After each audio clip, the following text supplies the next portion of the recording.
here we stand, 9 games in, and the Chiefs are still undefeated going into Buffalo, I think.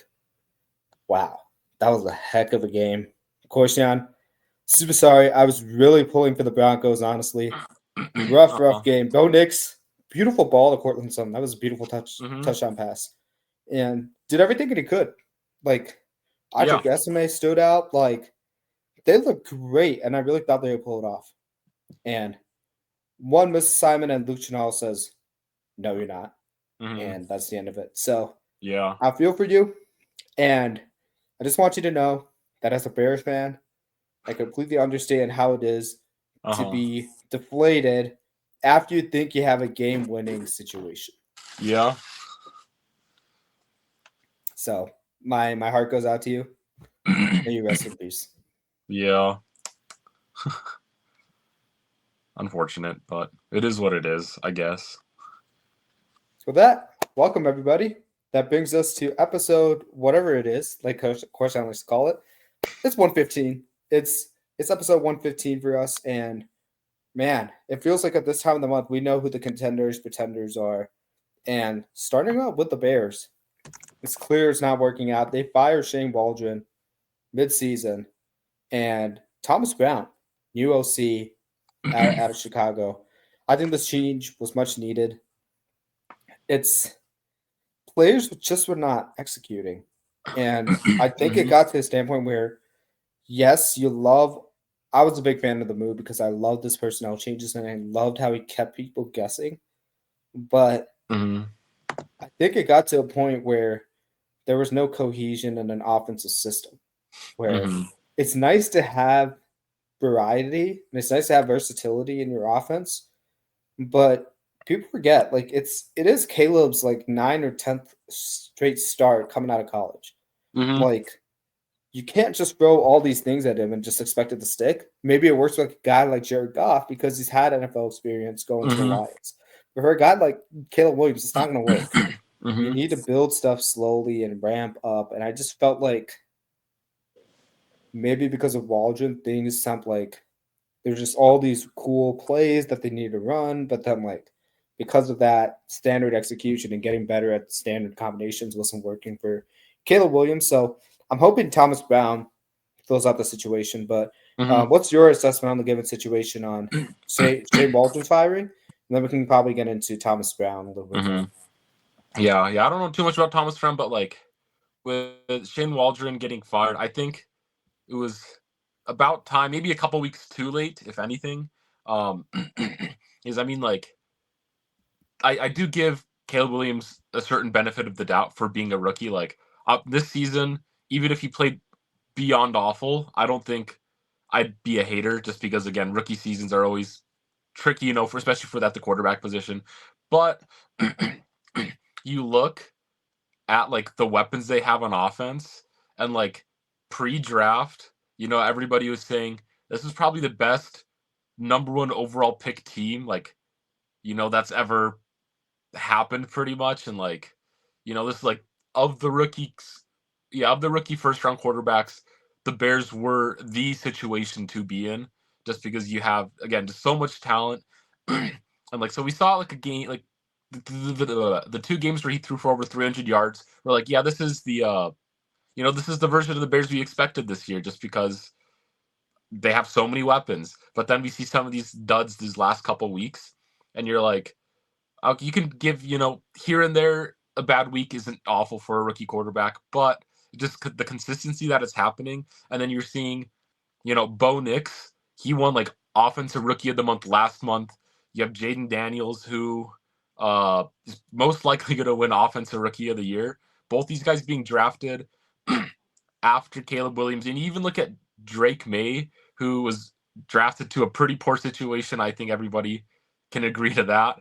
And you're like, all 3 of those guys seem to have some like degree of consistency and like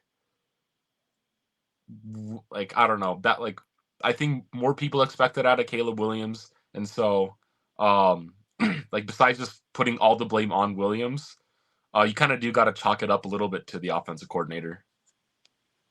Yeah, and I agree. Continuing like with Drake May just showing out, and like the Bears they interviewed Cliff Kingsbury, who's Washington's OC, and it's just crazy because Cliff coached Caleb in college. Like he knew Caleb the best. If it was like about finding a guy that can get Caleb up to speed, you hire Cliff.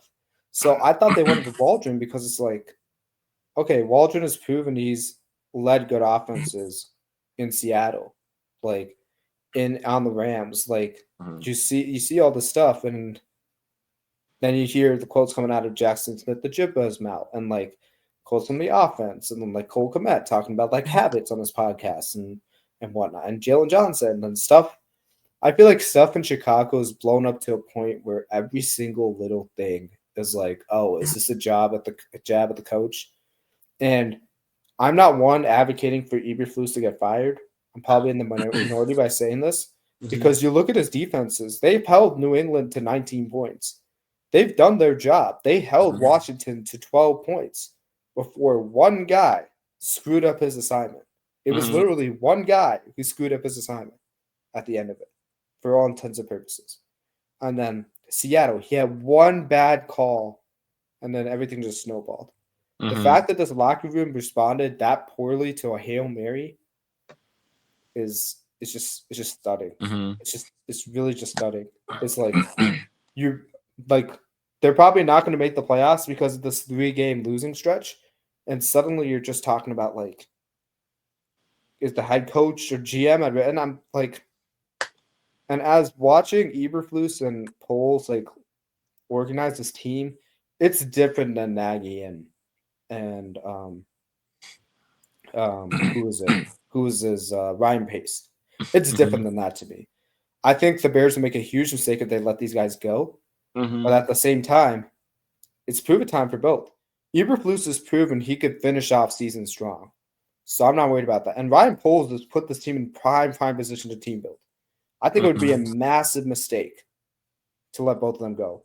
Even after the Carolina trade. Like, you're really going to fire Ryan Poles after the coup we got from Carolina?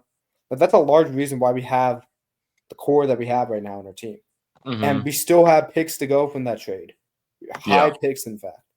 So, from what I read about Thomas Brown, I'm a believer that he can help at least develop like a consistent offensive system. And I said this from the jump. If the Bears win 8 games this season, I'd be happy. We knew it was going to be a rough schedule for them because they had the Lions and the Packers coming up. We had no idea about Minnesota. And sitting at 4-5, I think they're exactly where you expect them to be with a rookie quarterback. I think people need to calm down, not expect him to be C.J. Stroud coming out the gate, and recognize that progress is more important than like all these missed opportunities. And these losses are bad. They're really, really bad. But like from the stretch that they're going through. But if this offensive coordinator change brings some level of consistency, I think everybody needs to take a step back. I have a question. Not really like this season focused, but at this state, what do you like in the first round? Who do you want the Bears to draft? Not maybe specifically who, but like what do you want them to target? Maybe like the first 2 to 3 rounds. Offensive line. We knew this was a problem going into the season. We knew the offensive because I said I'm a fan of the weapons. I'm a fan of the defense. I know the offensive line is going to be a problem. So we knew going into the season was going to be a problem. And then going into the Patriots, they don't have 3 of their tackles. And then Tevin Jenkins gets hurt in the middle of the game. They have nobody to stop a pass rush. And I think part of the blame on Waldron's fault is despite knowing this, he's not using running backs or tight ends to chip. Despite having them. Like, he has Mercedes Lewis. He has Roschon Johnson. He has guys, like, he has Travis Homer. He has guys that can pass protect and give Caleb more time. And he's not calling plays to do that. And he's calling other stuff. Part of it's on Caleb for missing basic routes, not getting on the same page. DJ Moore, I've been really disappointed in. I feel like he's not put in his best effort at all because the situation looks murky. And the second it did, it looked like he ran. And Jalen Johnson's not helping because like on the play he's playing, like on the field he's playing well, but like he just has all these like quotes in the media that's just stirring the fire for their players for no reason. Like it's just misconstruing things, and that's just really disappointing to see. And then Keenan Allen. Keenan Allen is not making the basic catches that come his way. So I think it's not one person, but in answer to your question, I think having a solid O-line and continuing to build on that, and this is not just a next year thing. I think it's a year after year, is going to resolve a lot of these problems because they have too many pre-snap penalties. They have too many holding calls. And when that happens, that's when you see the snowball effect and the problems develop on the rest of their offense. Yeah. Cool. Yeah, sorry. I had to rant there because it was just like, I think everybody's just like, fire everybody the second things get wrong. It's like, you listen to Aaron Rodgers on a podcast with Pat McAfee yesterday. It's like, no. How are these young players supposed to grow? Like, you don't think Tyreek Stevenson is going to be a better player after that Hail Mary in like goal-to-goal situations or fourth down situations because that happened? You don't think Caleb's going to be better from this 3-game losing stretch like 4 or 5 years down the line? You don't think Rome is going to be better learning from Keenan? Like, you need to give these guys time. Like, I know the defense is ready. I know the offense is stacked. Like, and I know Cole Kmet wants to compete for championships and stuff, but you got to give these guys time.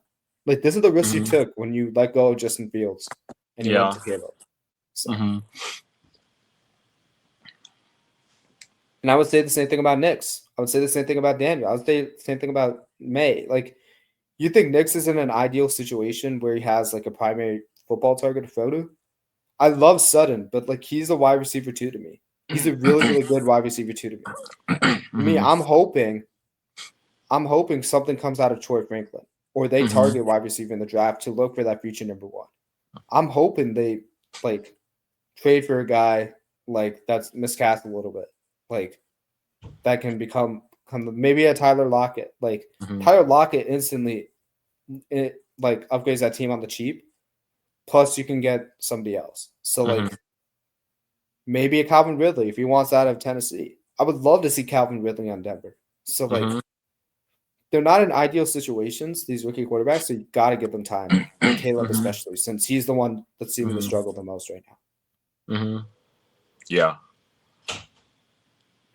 Okay, speaking of the Broncos, I just wanted to dig the knife a little bit deeper as we talk about this and be like, how do we dissect what's going on? What was your assessment of the game when you watched the Chiefs and Broncos?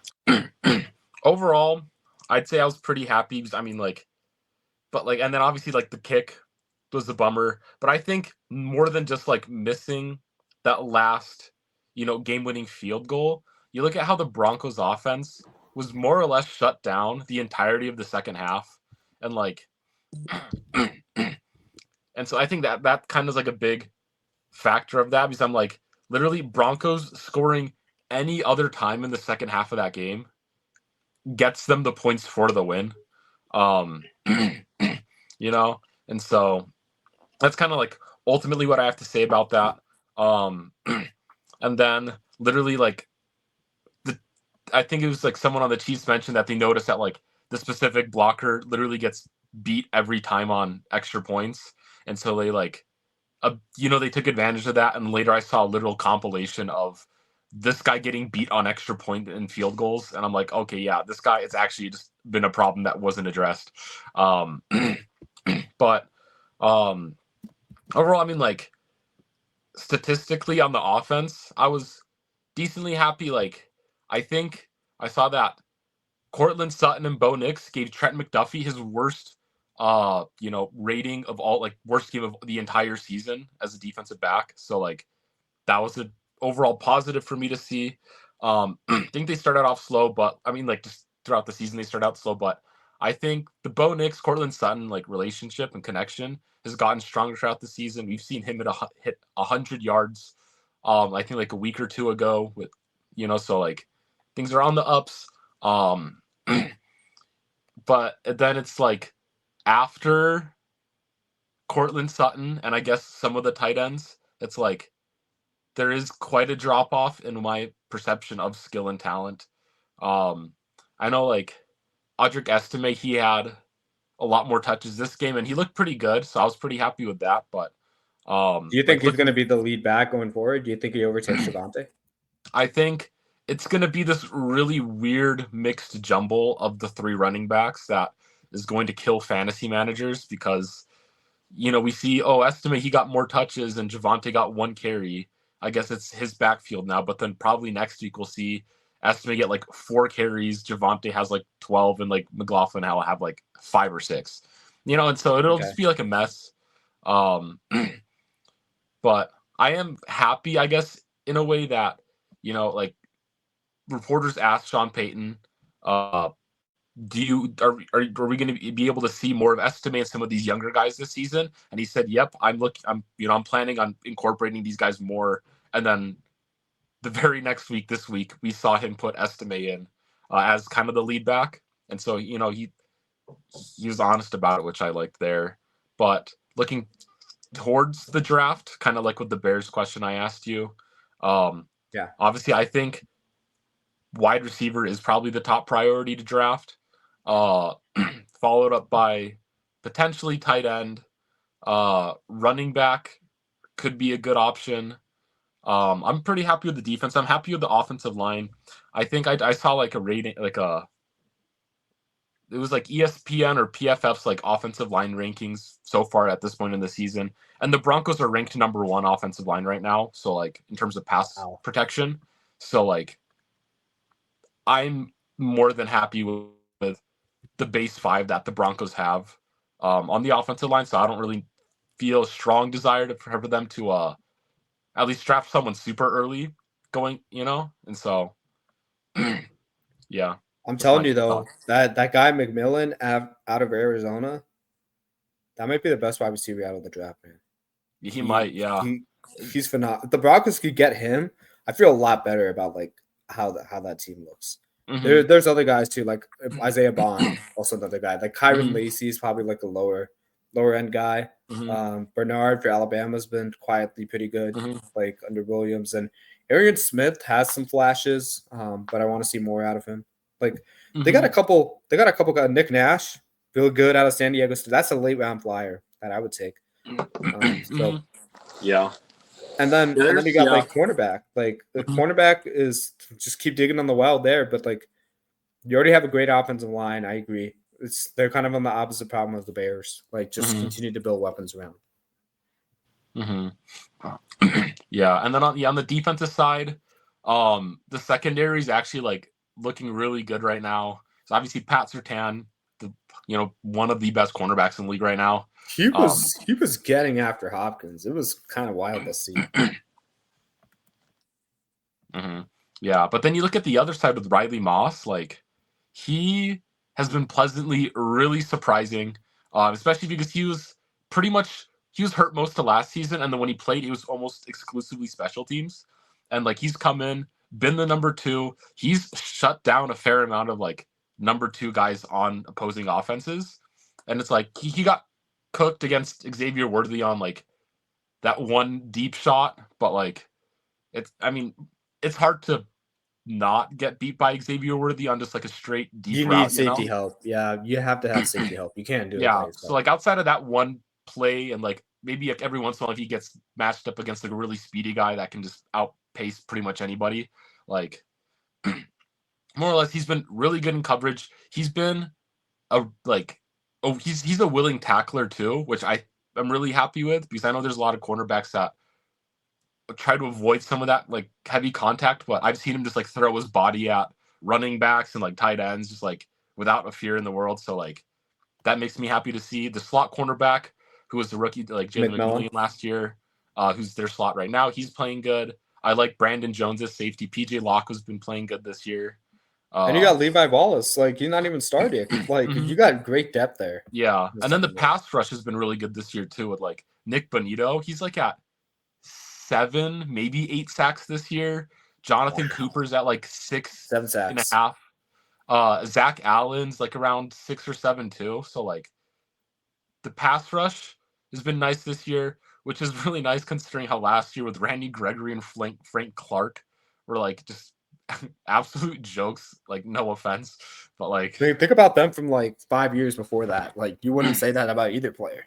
Yeah, and so it's nice to see that like those two, plus Jonah Ellis, the rookie, he's had his moments. And so it's like finally the Broncos defense looks kind of like a solidified whole, and like it's nice. Okay. Yeah. What are you looking forward to see out of them in the next like couple games? Are you hoping they make the playoffs, or are you kind of just like just continue to grow and develop? Yeah, I mean like it's nerve-wracking because at this point in the season, Broncos are I think the technical number 7 seed. So it's like they're still in the playoff, very much in the playoff race. You know, they're technically a playoff caliber team via record, but you know, it's like you just look down the schedule and you're like, oh, like how things go. Because I mean, this week they face the Falcons, right? And that'll be like, I don't know how it'll go, but then they face the Raiders, and I'm like, okay, that could be a good game for them. They like, I don't remember who else they got on the rest of the schedule, but like they certainly got winnable. They faced the Colts in week 15, you know, and I'm like, After they the certainly Dolphins, like the Colts, that they're gonna start Anthony Richardson going around. You got the Bengals, like you got all these teams like in the mix. So there's no gimme right there. yeah. So like the Broncos have shown they can be decently competitive. I just think it's like playing good offense all 4 quarters and not just like having a couple good drives here and there is kind of what we need to see if the Broncos want to make a serious playoff push. Yeah, because their schedule, I found it now. Yeah, it's Falcons, Raiders, Browns, Colts, Chargers, Bengals, and then the Chiefs to end the season. That's not the worst. Like they got 3 very difficult games, but that's not the worst schedule I've seen. Like yeah, compared to what the Bears and the Steelers have to undergo, like that's something I could still see them like sneak in with a playoff berth. It's I think it'll be them between them and the Chargers. That's the one team I would worry about. But they're live, man. They're live. They're playing well. Yeah. Just got to get that offense up a little bit. Just a little bit. A little bit. But yeah, if you look at the playoff picture, yeah, Broncos are 7th seed right now at 5-5. The next one is the Colts at 4-6, and then the Bengals at 4-6. Bengals just crazy, unlucky with just like their losses. I mean, they have the Bengals. I guess we're going to the Bengals now, but like they literally have the top statistical receiver in the league right now. Joe Burrow is like insane. They have the league leader in sacks right now as well. Like they like to and have you just this. Look at them and because it's like you got leaders on both offense and defense with like stats, and you're sitting at 4-6 is crazy. They could very easily be like 7-3 though, because both those Ravens games, like think about it, they missed on the 2-point try this last game, and then Evan McPherson misses literally the game-winning overtime kick, gives Lamar Jackson another shot. Like that's 2 wins right there. And then you're talking about the KC game. Like the KC game, they could have won. Can you hear me okay? I can hear you. Okay, 1 second. I don't know why it just turned off like that. Oh. Yeah. No, you're good.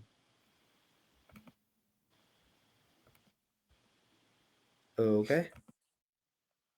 Yeah, sorry about that. My headset just... No, you're good. randomly.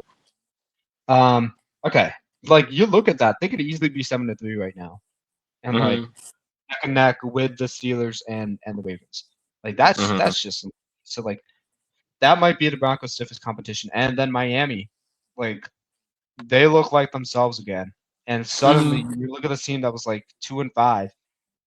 They're like what, 2 games out from the Broncos spot? Like I would not rule them out whatsoever. Like Jets, yeah, that could happen. But like other than that, I don't really. There's like it's like a 4 to 5 team race just for that last spot. So it's rough out there. Yeah. Yeah, but like a huge game here for like the Jets is the fact that they are facing the Colts next week. So it's like whoever loses that game is kind of like feels like that much True. more of a long shot, out of the Yeah. playoffs. Yeah. Because Jets lose, they're 3-8, but then that brings the Colts to 5-6. Colts lose, they're 5-7 or 4-7, and then the Jets move to 4-7, and you're like, that still feels like such a stretch for some of them. But yeah, I do see what you're talking about. At least the Bengals and maybe the Dolphins are probably the two like scariest teams that could sneak into the playoffs. Colts maybe, but then the Bengals also face the Chargers next week, who are sitting at 6-3. So I think the Bengals Chargers game will be a really fun one to watch. Oh yeah, 100%. Tuning into that. Joe Burrow and Justin Herbert, same draft class. Like that was special stuff. Yeah. Speaking of Joe Burrow and like special stuff, special wide receiver. We talked about it. I've talked about it. I'm a big Jamar Chase fan. The 1 year I didn't have him number 1 and had him number 2, he's made me regret it. This guy already has like almost 1,000 yards. Mm-hmm. Leads the league in receptions, leads the league in yards, leads the league in touchdowns. He's going for the Triple Crown. Like just this past game against the Baltimore Ravens, 11 receptions, 264 yards, 3 touchdowns, and a dominant win over Corstian's dynasty team with Jamar Chase on my roster. I'm very, very happy to see him be productive and playing like his LSU self. This is not the first time like he's had this performance. The last time was against the Ravens with 12 targets, 10 receptions, 193 yards and 2 touchdowns. This guy absolutely cooks the Ravens. Had another blowout game against the Washington Commanders. Guy's special, man. Just completely special. Yeah. He's playing great. I was gonna make a joke about how like Jamar Chase versus like the Ravens right now is kind of like Kirk Cousins versus the Buccaneers, or they just have these like career games. It's unbelievable, man. Yeah. Imagine 400 to 500 yards in the game. Like he's the one guy. Like with T Higgins out, like he's the one guy you key on, and you can't get it done. Like now, credit to the other Bengals, like Yoshivas looking nice. Mike Gesicki, it's got a lot better since he was in Miami. Like, and then look at Chase Brown, the stuff he's doing, and Joe Burrow, just like he might be the best in-game pocket manager as far as like understanding how to mitigate the pocket and not like scramble out like at the first sign of trouble. Like when you have a combination like that, it just a recipe of disaster for your opponents guarding Jamar Chase. Yeah. Regardless, I'd still like to see a little bit more week-to-week consistency with Jamar Chase, but again, it's like what a hater. It's not a hater. Against the Raiders, he put up 43 receiving yards on 7 receptions. The guy was like, he's hyper utilized. Like, and when you got that much of focus without those, like, just to be able to get those amount of reception off targets is impressive in itself. Yeah. Like, no matter what stat you look at, you could look at his average. That was his worst. That was pretty much his worst game, besides like the Philadelphia one. Look at every other game; he's damn near hitting like double-digit averages as far as his yardage total. So, yeah, I mean, I'd love to see it. I wish I had him in redraft, but I also wish I had Saquon when he started out hot instead of Tyreek Hill. So, like, decisions. Another receiver who has looked absolutely amazing, George Pickens. Like he's become a completely different player this season.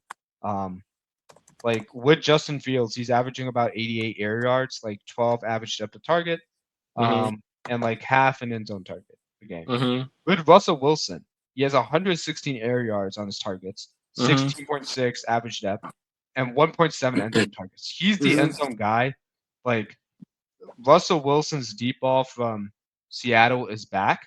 He's being used in the right scheme. Arthur Smith looks like a genius right now, and like he's become like a go-to factor guy.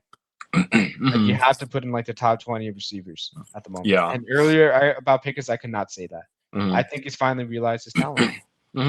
Yeah, and with Pickens, I think he might stay pretty under the radar this season, regardless, just because with his overall low touchdown count. He's only at 2 so far this season, I think. And so like I wouldn't be surprised if people going into next season kind of underrate him still, and then he just has like an even like crazier year next year. But yeah, I mean, he has been doing really good these past couple weeks. I think the reason why is because you look at they're not like a big passing volume team too. So like if you look at his targets, they're nowhere near Chase's. Like he's not. I'm not saying he's in that tier at all. But like he's capable of putting up like 7 receptions, 113 yards, and 1 touchdown. Like no touchdowns actually against the Colts. Like he's capable of that type of performance. He's just got to get used that way. So for me, I think this is one of those indicators. Like if I would buy George Pickens and redraft in Dynasty right now, because this is a perfect case where the back half of the season, you can end up in like you look at those end zone targets, like he's getting almost 2 a game. Like he's getting looked at. So like I think that will go up, and then you look at like his vertical game, like you can always have like a 40 to 50-yard touchdown reception. Like that's still on the deck of cards. And if it's not the end of this year, it's definitely next year. So I like his future prospects with Russell Wilson. Yeah. Yeah. And I mean, like, I think even before this season, we saw some of those circus catches he was able to make. And so, like, the signs are all pointing towards he's fully capable of, like, making difficult catches. But now, yeah, it's like we get to just see more of a consistent targeting system and like going his way, which obviously opens up more of like what his game is and what his like potential and possibility is.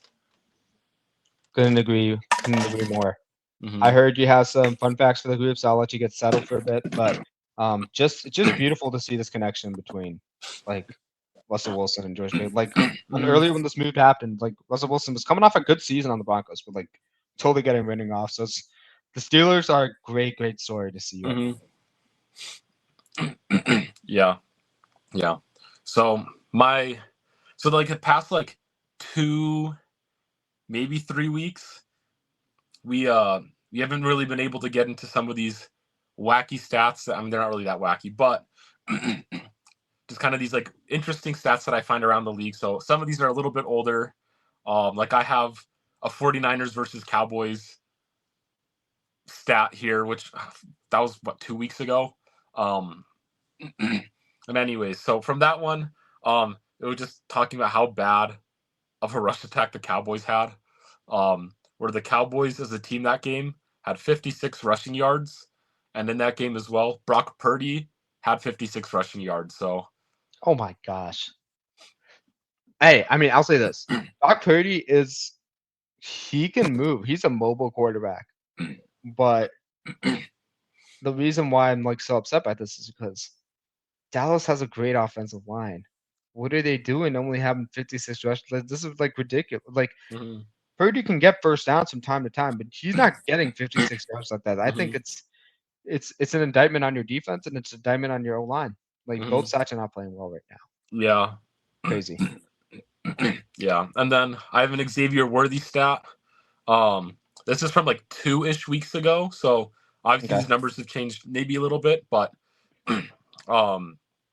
it was like I don't remember the exact time frame of this as well, but I saw like it was just about his like win rate against press coverage, and he had 27 routes against press coverage, 9 targets, 6 incompletions, 2 interceptions, and a drop in that time span, which like just meant that he had a 0% success rate versus press, which was like a wild stat to see, especially just because like when he has his big plays, you just think he's like it's mind-blowing almost just because of how like explosive of a player he is. But that was just like one thing that I saw and I was like, that's kind of crazy to see that he's having a 0% win rate against press coverage. Which is something I guess, for him to work on, I guess like in the off season going into next season. Obviously his size has like stuff to play into that, but that was just something that I saw. And then going back to the trade deadline, I know we didn't really cover trades too much, but One trade that I laughed at a little bit was the Jonathan Mingo trade, where the Panthers traded him to the Cowboys. We're dissing the Cowboys again for a That was an 4th round pick. awful compensation, dude. Do you Go remember? ahead. Do you remember the Amari Cooper trade from the Cowboys to the Browns? Yeah, they should have just traded him straight up for Mingo. Like, So this wait, is if you're guess just what gonna the do all that. compensation was for the Cowboys then? They paid a 4th round pick for Mingo after Yeah. they. The Cowboys, when they traded away Amari Cooper, they received a 5th round pick and a 6th round swap. Oh, that is. And I'm a fan of Mingo. I'm a really big fan of Mingo. But you're talking about one of the best route runners in the league. And I said it at the time this trade happened. What the heck is Amari Cooper doing going for a 5th round pick? And you justify this by forking up a 4th round pick to the Panthers? Like, it's not going to help their horrible trade with the Bears that they did. But like, geez, like, why you adding to the list of problems? Like, man, man, what a Cowboys thing to do. Yeah. What a And then- Cowboys thing to do. Yeah. And so then remember what the Browns traded away Amari Cooper for? A couple years older than he was then when he was traded away from Wasn't the, like a 2nd round pick or something? a 3rd round pick in 2025 and a 7th round pick in 26 to the Browns for Cooper and a 6th round pick. So the Browns got better compensation for a like 3-year older Amari Cooper than the Cowboys did, and the Cowboys spent a higher draft pick to acquire Jonathan Mingo than they did sending away Cooper. And this is all after failing to get Derrick Henry in free agency. Like, just the amount of missed opportunities that, like, this should be like a complete. If this was any other franchise, this would be a complete teardown. A complete teardown, because this is like a failure at the utmost. You're talking about the Bears being bad, or like losing a couple games in the middle of the season with a rookie quarterback. This is horrible. Yeah. This is absolutely horrible. Yeah. Honestly, seeing the Cowboys at the bottom of the NFC kind of makes me laugh. But we warned you guys, right? We looked at their schedule. We're like, I don't see how this team goes to 500 going into the season, assuming they're fully healthy. Now we're seeing that. So yeah, and now they've done their own Dak's way hurt, by so, being so inactive and not like building around their team. Mhm. I don't feel sorry for them at all. Yeah. So I feel like the Cowboys could drop even further in the NFC rankings because, like, Saints, they won a surprising game. They might, have a couple good ones in them. Panthers on their 2-game win streak right now. They're the classic team that could instantly finish. Like, they remind me of the Dolphins, where like early Dolphins, where like Lamar Jackson just picked them apart first game of the season under Brian Flores, and then they suddenly make a deep push towards the end of the season. Panthers remind me of that right now. Bryce Young is playing a lot better. I want to say, seeing Bryce Young smile after these wins is making me so happy. Like, I'm so happy for him. Like at the after that first win at the post-game press conference or whatever, they asked him how like it felt going into like victory formation, and he just has like this huge like grin on his face. And then this most recent week they win, and then he just like smiling on the sidelines, and I'm so happy, especially with like how much people dogged on him his rookie year, and then they dogged on him in the first portion of this year. To see him have some success here, I'm I'm happy for him. His smile just feels so wholesome and like so joyous. So yeah. And again, this is on like I can't help but get irritated at people who just want rookies to become or young players to become good. Has the season not taught you? Sam Darnold, Baker Mayfield were like at the top of the MVP race at the very start of the season. Like Brock Purdy, last pick in the draft, he can make an MVP case according to Debo Samuel. Like it's unbelievable how quickly people write up. Like Anthony Richardson, the guy's barely played 10 games in the NFL.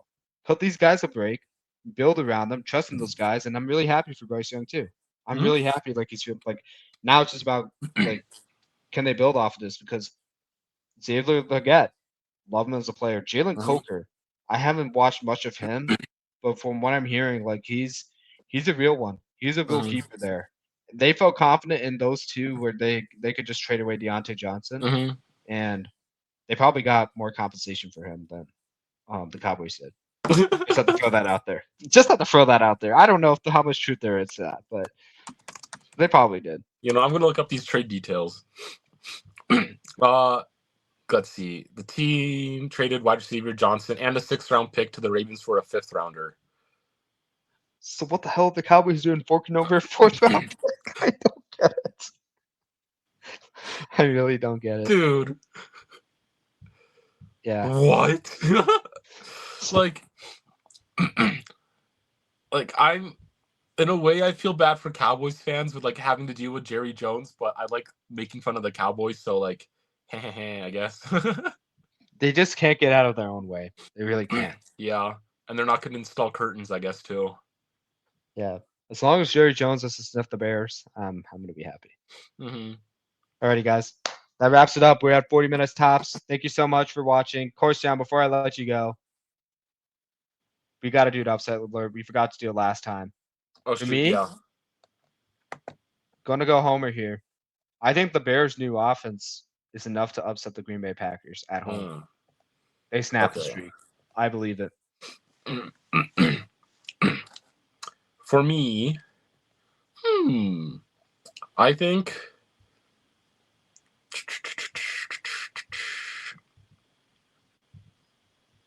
a lot of great games here. You got the Bills and the Chiefs, and then Thursday night, Commanders and the Eagles.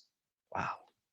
Yeah, this is a good week. It's a lot of good versus good, and okay versus okay, and not so good Ravens, versus not Steelers. so good. We just talked about Bengals and the Chargers. This is gonna be a good week. Mm-hmm. Yeah, Bengals Chargers will be fun. Chiefs Bills will be fun. 49ers Seahawks will be fun. Broncos Falcons should be fun. Yeah,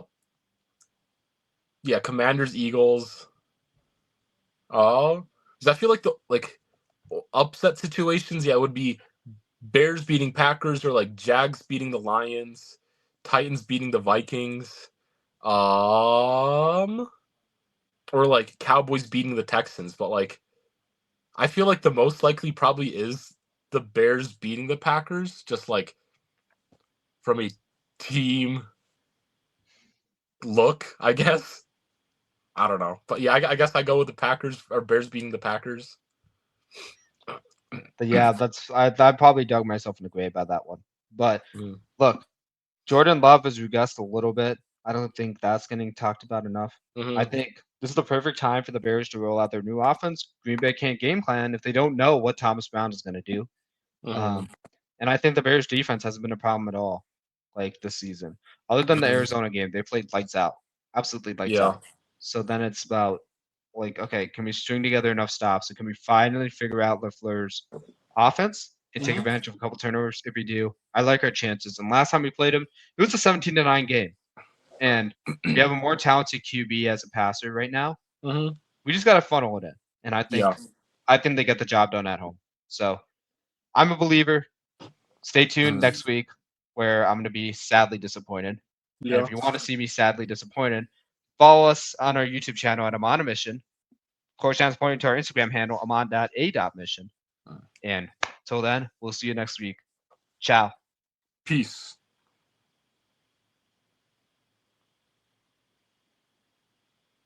Uh-oh.